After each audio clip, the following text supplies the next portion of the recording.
तो इस वजह से जो है वो गोडाउन में बहुत ज़्यादा सीमेंट नीचे की तरफ गिर जाता है और ऐसे नीचे गिरे हुए सीमेंट को वो लोग कलेक्ट करके उसे एक बैग में भर देते हैं और उसे स्टिच कर देते हैं। तो ऐसे बैग को भी आपको नहीं लेना है। नमस्कार दोस्तों, स्वागत है आपका अपने कंस्ट्रक्शन जोन चैनल में। सीमेंट में किस तरह से आप लाखों रुपए बचा सकते हैं। तो दोस्तों, अगर आप क्वालिटी सीमेंट इस्तेमाल करेंगे तो डेफिनेटली आप अपने घर के लिए लाखों रुपए बचा सकते हैं, क्योंकि अगर आपके घर का निर्माण कार्य मजबूत होगा तो वो सालों साल चलेगा, जिससे कि बाद में आपको पछतावा नहीं होगा। तो इसीलिए इस वीडियो में जानेंगे हम दोस्तों कुछ क्वालिटी पॉइंट्स जो कि आपको ध्यान में रखने हैं। तो आज की वीडियो में हम देखेंगे कि सीमेंट लेते वक्त आपको किन बातों का ध्यान रखना है, और कुछ साइट पर टेस्ट होती है सीमेंट की जो कि बहुत ईजी होती है, जिससे आप जान सकते हैं कि आपका सीमेंट जो है वो अच्छे क्वालिटी का है या नहीं। इसकी जानकारी आपको मिलती है। इसमें बताए हुए पॉइंट सबसे महत्वपूर्ण है दोस्तों। जब भी आप अपने घर का काम मजबूती के साथ अगर करना चाहते हैं तो इस वीडियो को पूरा जरूर देखें। और अगर आप लोग इस चैनल पर नया हो तो चैनल को जरूर सब्सक्राइब कर लीजिए। और ये वीडियो अगर आपको अच्छी लगती है तो इसे लाइक करना बिल्कुल भी मत भूलिए। और आपके कोई सवाल हो या फिर कोई सजेशन हो तो डेफिनेटली कमेंट कीजिए। तो पॉइंट नंबर 1 है दोस्तों, वो है जब भी आप सीमेंट परचेस करते हैं तो किसी रेपुटेड मैन्युफैक्चरर का ही सीमेंट परचेस करना है आपको। उसके बाद में सबसे महत्वपूर्ण पॉइंट में से एक है इस वीडियो का, वो यह है कि आपको जो है वो फ्रेश सीमेंट इस्तेमाल करना है। जब भी आप सीमेंट लेते हैं तो आपको 3 महीने से पुराना वाला सीमेंट बिल्कुल भी नहीं इस्तेमाल करना है। अब बहुत से इंजीनियर कहते हैं कि पुराना सीमेंट इस्तेमाल मत कीजिए, पर वो क्यों कहते हैं इसका रीज़न ये है दोस्तों, जब भी आपका सीमेंट जो है वो ज़्यादा दिन तक अगर स्टोर हुआ तो उसकी स्ट्रेंथ जो है वो मॉइस्चर की वजह से कम होने लगती है। अब वो कितना कम होती है ये मैं आपको बताता हूँ।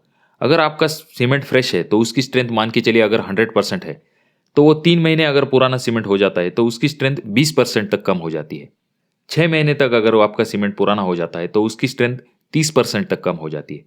अगर 12 महीने तक पुराना हो गया आपका सीमेंट तो उसकी स्ट्रेंथ 40% कम हो जाती है। और 24 महीने पुराना यानी कि 2 साल अगर पुराना आपका सीमेंट हो गया तो उसकी 50% यानी कि आधी स्ट्रेंथ जो है वो कम हो जाती है। अगर आप पूरा पैसा दे रहे हैं तो क्यों आधी स्ट्रेंथ लेते हैं। इसीलिए आपको क्या करना है, 3 महीने से पुराना सीमेंट बिल्कुल भी नहीं इस्तेमाल करना है। आपको जो है फ्रेश सीमेंट ही इस्तेमाल करना है। या आपके सेलर को आप बता के ही रखिए कि आपको जो है सीमेंट बैग जो है वो फ्रेश चाहिए होंगी। ये सबसे महत्वपूर्ण पार्ट है दोस्तों। अगर ये बात आपको ध्यान में आ गई तो डेफिनेटली आपको आपका सीमेंट चुनाव करने में बहुत ज़्यादा मदद मिलेगी। अब ये आपको किस तरह से जानना है कि सीमेंट फ्रेश है या नहीं। आपके सेलर ने बोल दिया और आपने मान लिया तो ऐसा आप करेंगे नहीं। सीमेंट बैग जो होती है उस पर क्लियरली मेंशन होता है कि वो सीमेंट कौन से दिन मैन्युफैक्चर हुआ है, तो इसकी जानकारी आपको सीमेंट बैग पे मिल जाएगी। तो ये चीज़ आप देख लेते। उसके बाद में आपको जो है सीमेंट बैग पे अगर आप डेट ऑफ मैन्युफैक्चरिंग देखेंगे तो आपको पता चल जाएगा कि आपका सीमेंट कितना पुराना है। उसके बाद में बैग पे आपको 2-4 चीज़ें देख लेनी है। एक तो दोस्तों, अगर आप ओपीसी ले रहे हैं तो उसका मेंशन उस बैग पे लिखा होता है। ओपीसी यानी कि ऑर्डिनरी पोर्टलैंड सीमेंट, ये क्लियरली उस बैग पे मेंशन किया होता है। या तो फिर अगर आप पीपीसी सीमेंट ले रहे हैं तो वो भी उस बैग पर मेंशन किया होता है, जैसे कि पोजोलोनिक पोर्टलैंड सीमेंट, इस तरह से। और एक महत्वपूर्ण मार्किंग जो आपको बैग पे देखनी है वो होती है आईएसआई की। ये मार्किंग भी बहुत ज़्यादा जरूरी है दोस्तों, ये भी आपको देख लेनी है सीमेंट बैग के ऊपर। उसके बाद सीमेंट बैग जो होती है तो सीमेंट बैग आपकी जो है उस पर जो है हुक की वजह से बड़ा होल नहीं होना चाहिए। अब बड़ा होल क्यों नहीं होना चाहिए, क्योंकि अगर आपके सीमेंट बैग के अगर बड़ा होल है तो उसमें जो है आपका सीमेंट कंटिन्यूसली नीचे गिरता रहता है, और नीचे गिरने की वजह से वो सीमेंट वेस्ट जाता है। ऐसा सीमेंट आपके ज़्यादा काम में नहीं आएगा। अगर पूरे पैसे दे रहे हो तो पूरा सीमेंट बैग क्यों नहीं लेते। तो ये चीज़ भी आपको ध्यान में रखनी है। अगर छोटा हुक का होल है 5-6 mm का तो बात अलग है, पर अगर बड़ा होल है जिसमें कि आपकी मुट्ठी जा सके, इतने बड़े होल वाले बैग को लेने की कोई ज़रूरत नहीं। ऐसी बैग आप सेलर को लौटा सकते हैं।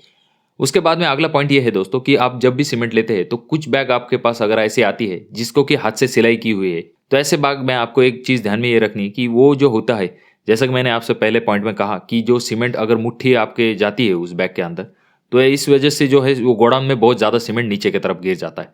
और ऐसे नीचे गिरे हुए सीमेंट को वो लोग कलेक्ट करके उसे एक बैग में भर देते हैं और उसे स्टिच कर देते हैं। तो ऐसे बैग को भी आपको नहीं लेना है। आपको ध्यान में रखना है, अगर आपकी बैग जो है वो हाथ से सिली हुई है तो ऐसे बैग को आपको परचेस बिल्कुल भी नहीं करना है। तो हम देखेंगे अगले पॉइंट में जो टेस्ट होती है सीमेंट की, वो टेस्ट आपको कौन कौन सी करनी है। जैसे कि आप साइट पे जो है कुछ टेस्ट कर सकते हैं। जैसा कि पहले टेस्ट होती है कलर टेस्ट। आप कलर में देख सकते हैं कि सीमेंट का जो कलर होता है वो लाइट ग्रीनिश ग्रे होता है। तो इस तरह का अगर आप, जैसे कि आप वीडियो में देख रहे हैं, इस तरह का कलर का अगर आपका सीमेंट है तो वो अच्छा सीमेंट होता है। तो सीमेंट का कलर जो है वो लाइट ग्रीनिश ग्रे होना चाहिए। उसके बाद में जो नेक्स्ट टेस्ट है दोस्तों, वो होती है जब भी आप सीमेंट लेते हैं तो जैसा कि आप वीडियो में देख रहे हैं, कुछ इस तरह के जो लम्प्स होते हैं वो लम्प्स सीमेंट में नहीं होने चाहिए। इस तरह के लम्प्स मॉइस्चर की वजह से या फिर पानी लगने की वजह से ये छोटे छोटे लम्प्स जो है वो तैयार होना शुरू हो जाता है। यानी कि इसका अर्थ यह है कि सीमेंट अपनी ताकत खोने लगा है। तो इस तरह का सीमेंट भी आपको परचेस नहीं करना है। उसके बाद में जो आप मोटर पे देख रहे हैं, ये बड़े बड़े जो लम्प्स दिख रहे हैं, इस तरह का सीमेंट तो आपको बिल्कुल भी नहीं इस्तेमाल करना है, क्योंकि जो है मॉइस्चर की वजह से ये बड़े बड़े जो ये कंकड़ है ये बनना शुरू हो गया है सीमेंट में। तो इसका रीजन ये हो जाता है मॉइस्चर या फिर पानी के संपर्क में आने की वजह से जो कंकड़ है ये फॉर्म होने लगते हैं। तो इसीलिए आपको इस तरह का सीमेंट बिल्कुल भी नहीं इस्तेमाल करना है। उसके बाद में जब भी आप सीमेंट लेते हैं तो उसे आप जो है हल्का सा आपके जो चिमटी होती है उसमें रब करना है। अगर सीमेंट खुरदरा आता है तो ऐसा सीमेंट आपको नहीं लेना है। सीमेंट जब भी आप रब करते हैं तो उसका जो फील होता है वो एकदम स्मूथ होना चाहिए। तो इस तरह का सीमेंट आपको लेना है। उसके बाद में अगला टेस्ट होता है दोस्तों, वो होता है फ्लोट टेस्ट। अब जब हम सीमेंट लेते हैं उसे जब हम पानी में डालते हैं तो वो डायरेक्टली नीचे नहीं जाना चाहिए। नीचे जाने से पहले थोड़ी देर के लिए जो सीमेंट है वो ऊपर की तरफ तैरना चाहिए। तो इसे कहते हैं हम फ्लोट टेस्ट। तो इसमें भी वो सीमेंट जो है वो पास होना ज़्यादा ज़रूरी होता है।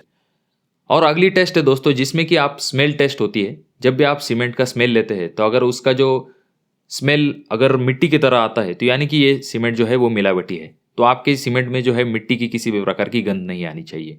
जब भी आप दोस्तों साइट पर सीमेंट लाते हैं तो आपको एक चीज़ ध्यान में रखनी है, जो आपका पहला पुराना वाला सीमेंट है उसे पहले आपको इस्तेमाल कर लेना है, उसके बाद में नए वाले सीमेंट को इस्तेमाल करना है। ये नहीं कि आपकी बैग नहीं आई और उसे ही डायरेक्टली इस्तेमाल कर लिया। पुराना वाला सीमेंट अगर आप इस्तेमाल नहीं करेंगे तो वो और ज़्यादा पुराना होता जाएगा, और जैसा कि मैंने आपको कहा कि वो अपनी स्ट्रेंथ लूज करते जाएगा। तो इसीलिए आपको क्या करना है, पुराना वाला सीमेंट जो है वो पहले इस्तेमाल कर लेना है। अगर आपके यहाँ पर सीमेंट बैग को किसी भी प्रकार के लम्स आ गए हैं, यानी कि इस तरह के कंकड़ बन गए, तो इस तरह के सीमेंट को आपको कंक्रीट को तो बिल्कुल भी इस्तेमाल नहीं करना है। उसके बाद में आपका जो सीमेंट बैग है उसका वेट जो होता है वो 50 केजी तक होना चाहिए। अगला पॉइंट ये है दोस्तों, जो कि एक महत्वपूर्ण पॉइंट है, जब भी आप सीमेंट पर ब्रांड परचेस करते हैं, जैसा कि मैंने सबसे पहले पॉइंट में कहा कि जब भी आप सीमेंट परचेस करते हैं तो किसी रेपुटेटेड मैन्युफैक्चरर के पास से सीमेंट परचेस कीजिए। यहाँ पर मैं आपको इस चीज़ के लिए कह रहा हूँ कि जब भी आप जो बड़ी कंस्ट्रक्शन कंपनी होती है वो जब सीमेंट इस्तेमाल करते हैं तो उनके पास जो सभी प्रकार के क्वालिटी कंट्रोल की लैब होती है, उनके पास उस तरह का स्टाफ होता है, उनके पास उस तरह के इक्विपमेंट होते हैं जिससे कि वो जान सकते हैं कि उस सीमेंट की स्ट्रेंथ कितनी है। पर आपके पास ऐसा कोई भी विकल्प नहीं होता जब भी आप घर बनवाते हैं तब।